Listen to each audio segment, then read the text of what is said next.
kind of violence like this, and to express to you and to your government and to your people all our solidarity. You have mentioned our bilateral relationship, which I would also consider as being excellent, and it's not something for the last few years. It has been for a long period of time. I'm just very proud to continue this tradition of excellent political bilateral relationship.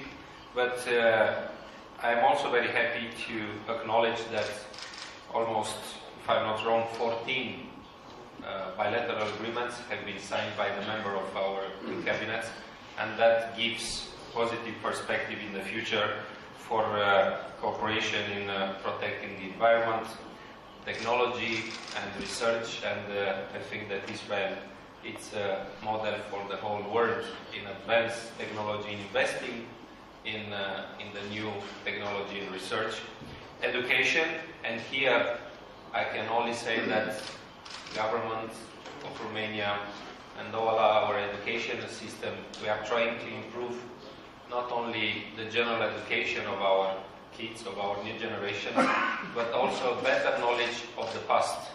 And here we have worked together with the Minister of Education in trying to teach the new Romanian generation about the past, about the Holocaust, about the tragedy that happened not only in other countries of Europe, but even in Romania, to assume this past and to do everything that depends on us not to repeat it again or not to ignore it like it is happening in some parts of Europe.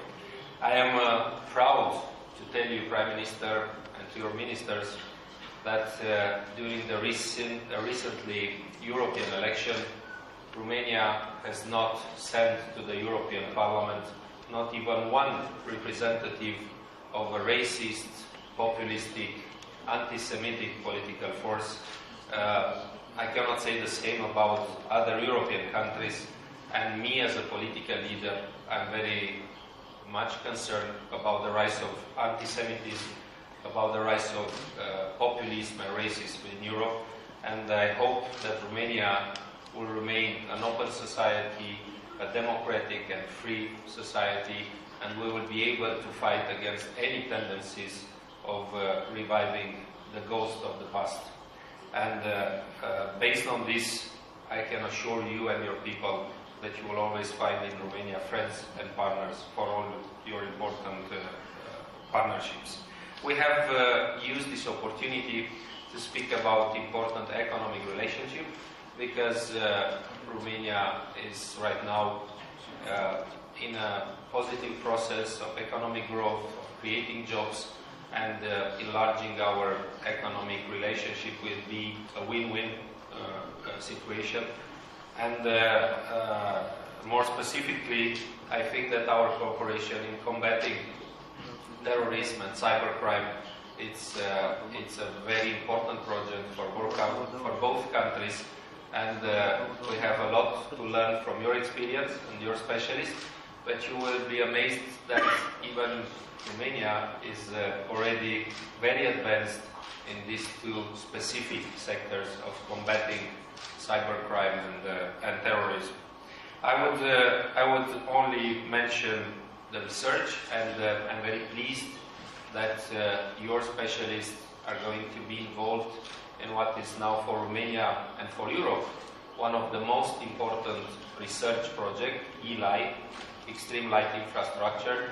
I'm not a specialist, I'm just a poor lawyer, but I understand that having the most advanced laser technology, it will be a great advantage for Europe, for Israel, to use this technology for improving the economic development, but also our defense capacity in front of all kinds of dangers.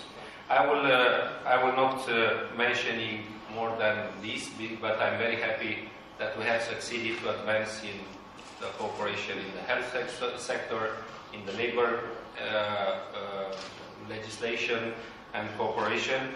And I would just say that Israel is a special partner for Romania, even because around 200,000 Israeli citizens they have Romanian origins, and we are very proud of the tradition and the inheritance of the Jewish community in Romania, and we really want to continue to use this common history to improve our relationship. I have presented to the Prime Minister Netanyahu the last developments on the European stage. Europe is now concentrating in having a new political leadership, a new President of the Commission, a new President of the European Parliament.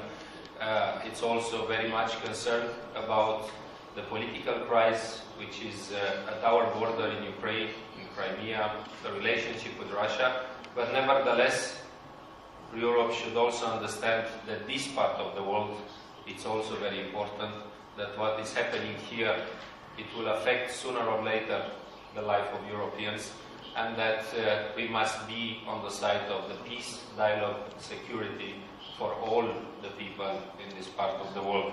It's not so far as sometimes we think in Europe, this region, and we should be much more involved finding the solution for peace, security, and dialogue. I would just conclude expressing our gratitude for the kind welcoming of all the ministers, and to say once again, Prime Minister, that in front of tragedies we should not remain silent or think that it's not our concern. Every citizen of this world, every teenager of this world should be protected and should have a right and an opportunity to live his life in a safe environment. And please receive our solidarity. Thank you very much.